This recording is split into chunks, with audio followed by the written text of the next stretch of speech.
Well, first of all, I'd like to thank again the IIF for giving us again the chance to present some of our updates. This is probably my third or fourth presentation this year. So what I'd like to do today is really give you another story or share with you another story about a novel protein-based cervical cancer vaccine we have just developed and ready to move forward with in clinical trials sometimes next year. So for those that have followed us, just would like to remind the audience of who we are. Defense Therapeutics is a Canadian biotech company that is working to develop the next generation treatments or therapies for both cancer as well as infectious diseases. And the company is actually based on its versatile platform called the Accum, which stands for the accumulator. And as you'll see in a couple of slides, the accumulator technology is there really to make sure that whatever biomedicine you're trying to deliver to your target cell, you'll be able to do so with high efficiency by making sure that the drug or the molecule reaches the intracellular parts of the cell. Our company has reached a lot of milestones in the last 6 to 12 months. One of those is basically the AccuVac PT007, which I'll be talking about today. And of course, we have a large and experienced team that is behind us to really move forward these projects or these products into clinical developments. So why is defense interested in developing these kind of therapies? Simply because we all have someone who's suffering from cancer, or we know a friend, a family member, and cancer is a really devastating disease. Of course, we have what we call the standard of care, which is regular chemotherapy, radiotherapy, and or surgery combined. And these therapies usually work very well when you have a early stage or localized tumor. So you have a tumor in one site, you're able to remove it or treat it. That's feasible. But once you have a stage 4, let's say, or really a highly disseminated cancer throughout the body, it's practically impossible to apply standard of care. And so the next step in the treatment regimen would be to really move on to what we call targeted therapies. For example, these could be antibody drug conjugates. There are antibodies capable of recognizing a cell surface protein on cancer cells with a specific payload that is delivered really at the site of interest.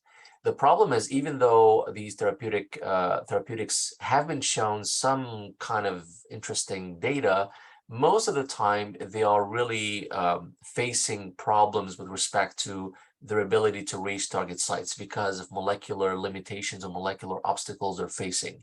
And so this is where defense is actually pioneering, in the sense that we're trying to really bypass these limitations to make sure that the product ends up in the right place. Of course, another problem with cancer is that there's no real vaccine that we can use to protect the general population. I mean, if you follow the field, you know that Dendreon is the only company that has an FDA-approved vaccine for prostate cancer, but that really doesn't work that much. And if you think about cervical cancer, there is the Gardasil and Gardasil 9, which are basically not anti-cancer vaccines, but they're antiviral vaccines. So they're there to really target the HPV viral particle to make sure that that virus doesn't transform the cell and cause cancer. So there is no real cancer vaccine. And when we talk about vaccine in general, I mean, we all lived through a terrible pandemic. We know how difficult it is sometimes to generate a vaccine very rapidly. So I think, defense is really working hard to make sure that its technology, which is highly versatile, could not only be applied to vaccines in general, to cancer in general, but also target infectious diseases, emerging or deadly pathogens that can emerge or appear at any time. So in general, we can still say that there is an urgent need to answer a lot of unmet clinical needs at the moment. So I've presented that slide in the past, just a little reminder. So the Accum technology, the Accum molecule is composed of two components. So it has the bile acid from one end, and of course it has a peptide that will ensure specific localization of the molecule inside the cell. So this versatile technology will really break down the endosomal membranes. So these are endosomes or structures that will capture any molecule from the extracellular space. But then the product is facing a lot of harsh environment, acidity, reactive oxygen species, degradation, enzymes. So the product ends up being degraded before it reaches the site. So what the Acume technology does is that it really breaks down physically those endosomes, allowing the product to diffuse into the cytosol and eventually reach the nucleus, and that's what the target area is. And of course, this experiment is really to show that we have relocalization of different proteins from the cytosol to the endosol, meaning that the endosome is becoming permissive to passage of molecules. So the beauty of this technology is that it can be applied to any biomedicine. So you can attach it on antibody drug conjugates, any protein, whether it's CRISPR or an antigen of interest. You can attach it on genetic material such as RNA or even DNA molecules. So this is where the company has pioneered, in the sense that we were able within 3 years to develop a very diversified pipeline. We have, of course, the cell and protein-based vaccines in developments. We were able to modify the Acume because this is like a Lego approach, right? So you have two components and you can basically just change either the bile acid or the peptide and have a variety of different molecules.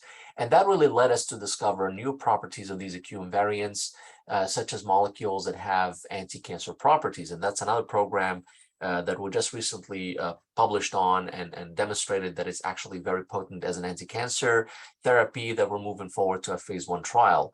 We also have a very large R&D program when it comes to antibody drug conjugates, because this is where we believe the Acume could be highly applicable as well, by promoting or delivering an ADC of interest to target cells. So for today's presentation, what I'll be doing is I'll be giving you an example of a protein-based vaccine. Of course, this approach could be applied to develop any cancer or any infectious disease, given that you have a specific antigen that you would like to use in the vaccine itself. So at the moment, the company has 3 lead molecules or 3 lead products that they're pushing to phase 1 trial, and that's all really aligned for 2023. So last time I spoke about the ARM cellular vaccine. Today I'll be talking about the AcuVac PT007, which is the vaccine we have developed against cervical cancer. So let's talk a little bit about HPV and cervical cancer. So you all know, everybody's aware that HPV is the virus that causes cervical cancer, and there are so many different subtypes. Now, the vaccination that was actually conducted worldwide has shown that this approach or this vaccine is able to drop significantly the prevalence of cervical cancer. The only problem is Gardasil 9, which is the leading product so far on the market, is really covering 9 different subtypes of HPV, and there are more than 9 that are discovered so far. And as you know, viruses have the ability to mutate continuously, which means that eventually some of these viruses will escape the immune response induced by Gardasil 9, or you'll have other subtypes that will emerge and cause dramatic, increase in the prevalence of cervical cancer. And that's something that has already started, for example, in China, with 2 specific subtypes that are actually emerging nowadays and become a health problem and healthcare problem. So that's the first problem with Gardasil 9. The second problem is, or the second limitation, I should say, is that the vaccine is used prophylactically, meaning that you have to give the vaccine before the infection takes place. So it's to protect from the viral infection. But what happens if you have, unfortunately, a patient that has already developed cervical cancer? The answer is that patient could not or will not respond to Gardasil 9 because the cancer has already taken place. And therefore, that's another limitation of the Gardasil 9 that is developed by Merck. So far, if you look at the market, it's dominated by the 2 giants, GSK and Merck, because these are the companies developing the Gardasil 9 or Gardasil, which is the original vaccine. And you have Cervarix by GSK. But there's also Inovio that is currently conducting a phase 3 trial on a DNA vaccine targeting both the E6 and E7 oncogenes of the HPV to really treat or try to treat cervical cancer. So this is really the only company right now that is trying to develop a therapeutic vaccine to treat the cancer itself and not the infection. So by which mechanism does HPV work? So we all know that HPV causes cervical cancer, but how does it do so? So if you look at the genome of the HPV virus, so it has different genes coding for capsid proteins. So these are the proteins of the cell surface that the Gardasil 9 is targeting, for example. You've got proteins responsible for growth and stimulation, others that are involved in replication and transcription of the genetic material of the virus. But what really interests us in this context are the two oncogenes E6 and E7. So why are these oncogenes very important? Because these are the ones that are not normally causing cancer. So what happens usually when we have a healthy cell has mechanisms or checkpoints that will make sure to kill the cell in case something is wrong. For example, you have a genetic mutation, you've got a signaling pathway that is off.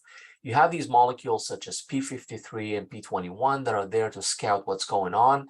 And if they see that there's something wrong, they will cause what we call apoptosis, which is a silent form of cell death where the cell just kills itself. So if you have a viral infection caused by the HPV, then these two different oncogenes, the E6 and the E7, will specifically target these proteins. So the E6 will inhibit the function of the P53, and as a result of this, you won't be able to activate the pro-apoptotic molecule VAX, which will cause apoptosis. You won't be able to activate P21, which will be able to actually induce growth arrest. On the other hand, the E7 is also able to target P53 as well as P21 and RBE2F, which are all involved in either killing the cell or blocking its growth arrest. So this is how actually the transformation takes place. So once these two oncogenes enter the cell, they will block the ability of the cell to die. They will start transforming it, and that's how you end up having cervical cancer.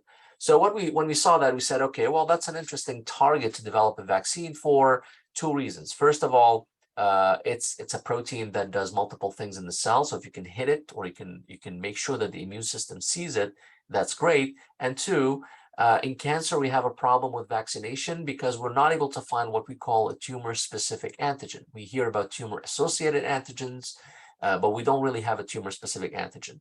In this case, this is an oncogene derived from a virus. So it's a non-self protein, and that will be directly seen by the immune system, which makes it a very interesting candidate for the development of a cancer vaccine. So what we did in this case is we took the E7 protein, and our team actually engineered it to have the Q molecule linked in. We took that single protein, so that's one protein and not a mix of 9 proteins like Gardasil 9. We took that vaccine, we delivered it at day 0 or day 14 with an adjuvant, and 2 weeks later, we challenged the animals with a cervical cancer cell line, the C3.43. And what we saw was really impressive in the sense that if you look at the animals that have received the control or the control animals that have received only the cancer cell line, you can see the tumor growing very efficiently within 2 to 3 weeks. If you vaccinate with the E7 protein alone, you can see that there's some sort of minor delays, but nothing really fantastic or nothing really apparent to say that this is a good vaccine. But with the AccuVac PT007, what's really impressive was the fact that we were not able to allow the tumor to grow. Not only that, but after the first challenge, we waited 30 days and we went and we challenged the animal again. So we gave it another dose of cancer vaccines. We gave another dose of the cancer cells and we waited another month. No tumors. We went and we re-challenged a third time. So this is one way to really show you that we have developed a very powerful, very potent memory response that would not allow the tumor to grow. And if you look at the Kaplan-Meier's survival curve, you'll notice that these animals actually remained alive and tumor-free for over 90 days, which is quite a substantial time for mice. So this was a very impressive piece of data. So what we decided to do then was to look at the antibody titer. We know that if you inject a protein, you always end up having antibodies directed against the protein, a little bit like the COVID vaccine. We got a vaccine, then we look at the antibody titers. And here what we noticed was the animals that got the AccuVac PT007 got a very high antibody titer.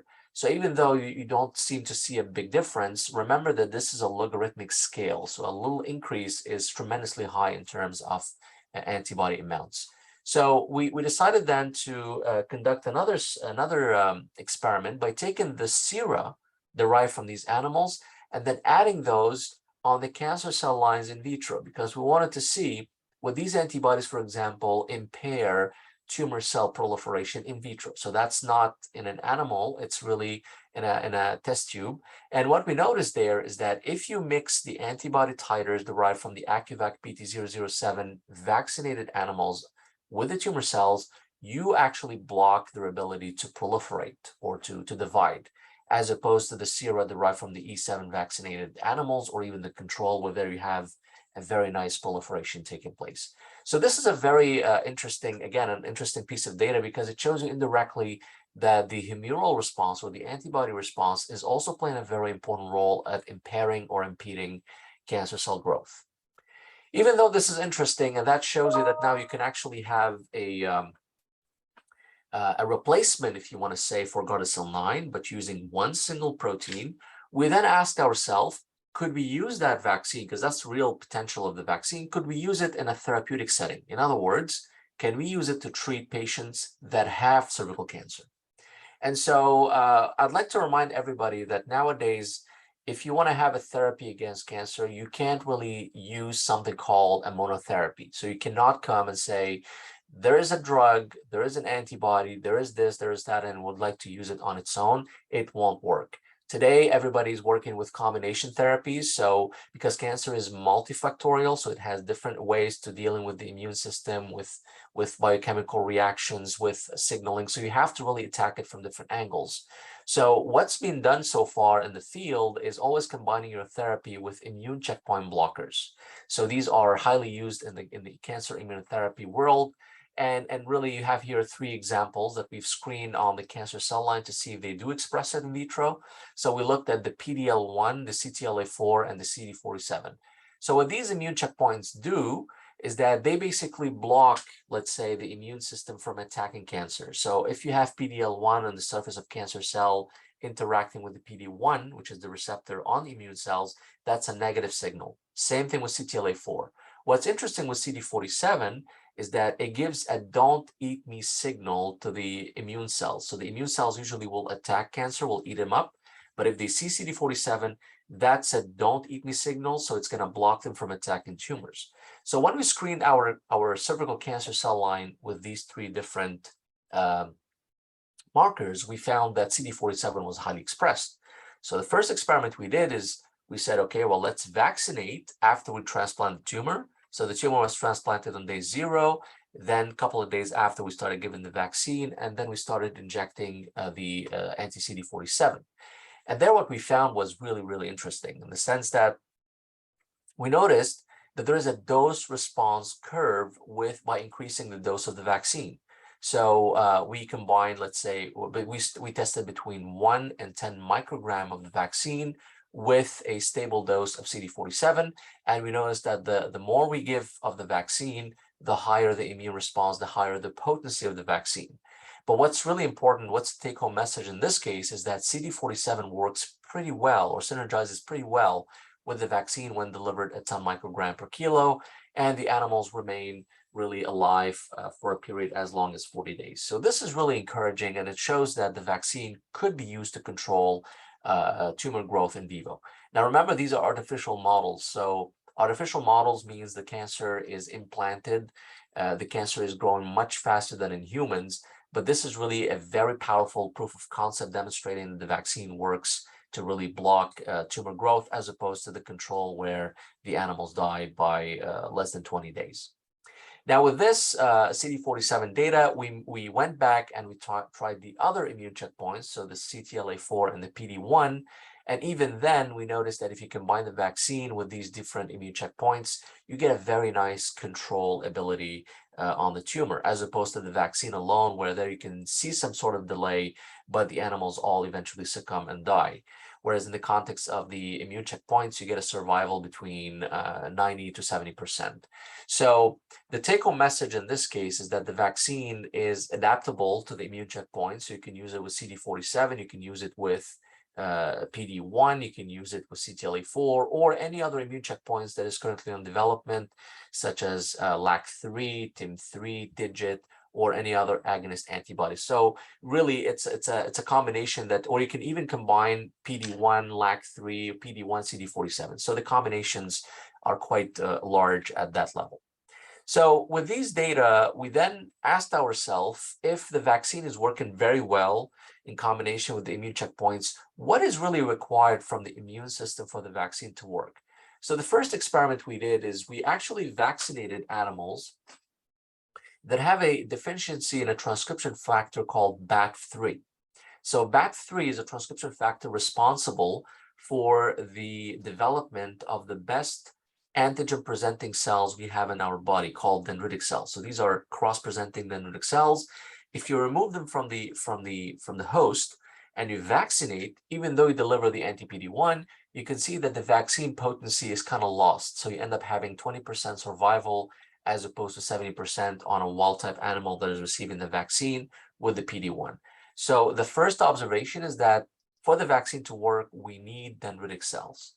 The second experiment we did is we started depleting different immune cells. So we have the CD4s, CD8 T cells, we've got the NK cells, we've got the B cells. So these are all immune cells that are involved in fighting cancer. And here we noticed a hierarchy in the ability or the requirement for these cells, in the sense that we noticed that if you basically deplete CD8 T cells, which have very potent cellular response against cancer, you completely lose the efficacy of the vaccine. If you deplete CD4, well, you lose the efficacy, but not at the same level as the CD8. Same thing for the B cells, the CD19, you somehow lose some of the potency, and that's an interesting observation because it kind of replicates or reassures that the experiment we did with the antibodies in vitro are quite good, because it shows that not only a cellular response is attacking the tumor, but also you have antibodies that are produced by CD19. So we've got quite a lot of requirements from the immune cells. Now, when we deal with T cells, the next thing we did is we said, okay, well, if T cells are important, then what happens, for example, if you deliver a drug called FTY770? So this is a drug that will block T cell migration from one site to the other. And what we noticed here, if the CD8 and CD4 are quite important, then you'd imagine that if you block their migration, you will also lose the efficacy of the vaccine.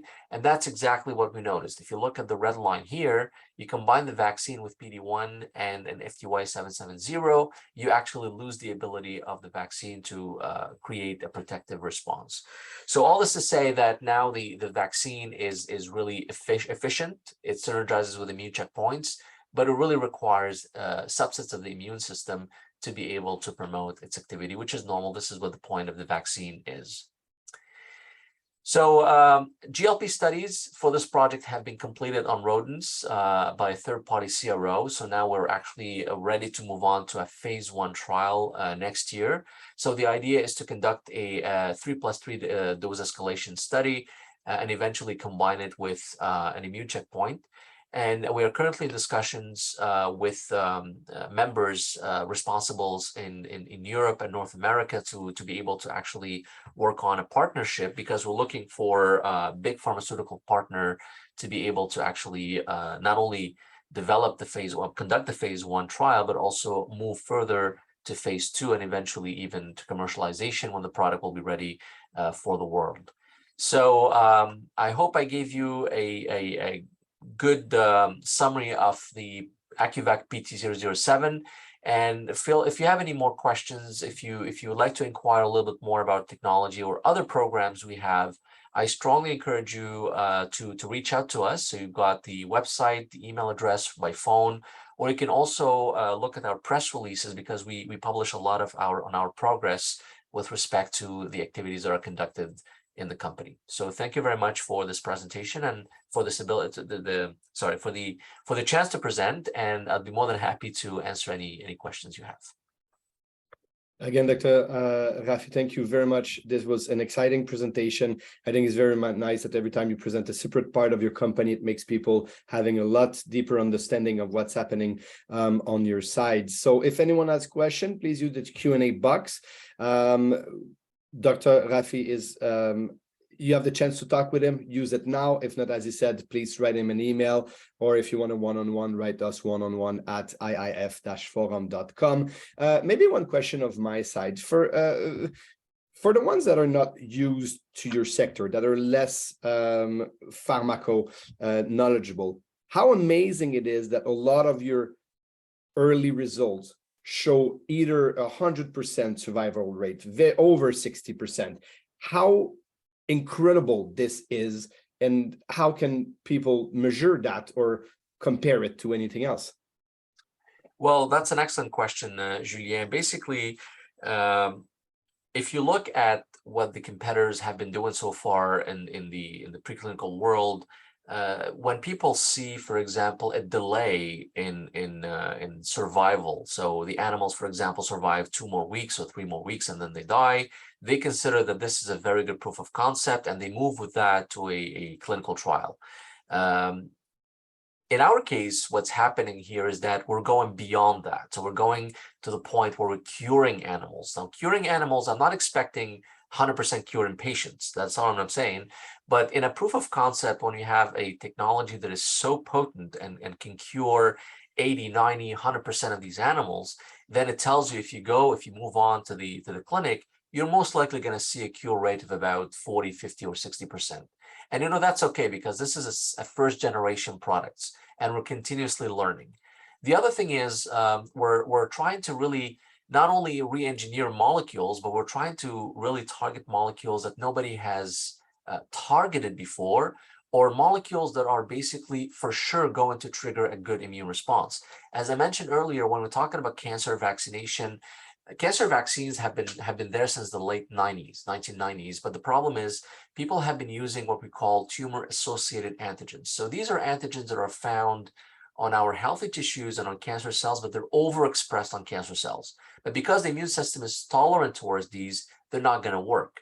In our case, we're using a tumor-specific antigen, which will make sure that the entire immune system is going to see it and will kill it.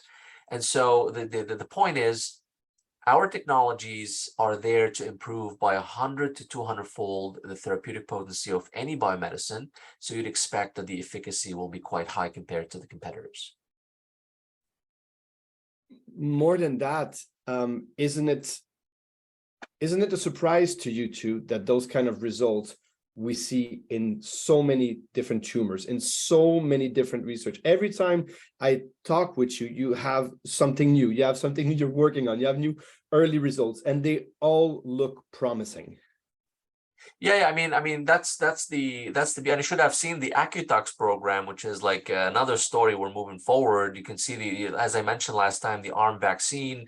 The ARM vaccine is moving to a phase 1 trial early next year. We've got the clinical unit, the CMC ongoing. So that's because we are really pushing the limits. We're testing new things, and really the Acume technology, not only it's versatile, which allows us to really go and hit multiple verticals, but the Acume molecule is somehow changing the properties of the protein, the ADC, the vaccine. It looks as if it's just boosting. It's like a turbo boosting whatever we're trying to do. So you want to make sure that the immune system sees something, you have to deliver it to the right place. And that's what other companies have failed. And the other thing also is that we're using an expertise that we have developed over the last 20 years. I mean, I've been working in cancer immunotherapies for over 20 years. There's a lot we've learned. We've learned from the clinical trials, the mistakes, and we're trying to really bypass these by applying the Acume in the right place. Well, that's great. We're already at half. I wanted to ask also if that was maybe opening doors for personalized cancer medicine, and if it's going in that direction. But we're out of time, so I guess we're gonna have to talk to each other again next time. And I'm looking very much to it. Again, an amazing presentation. Thank you very much for your time, and wish you the best of the day. Thank you, Julien. Thank you, everyone.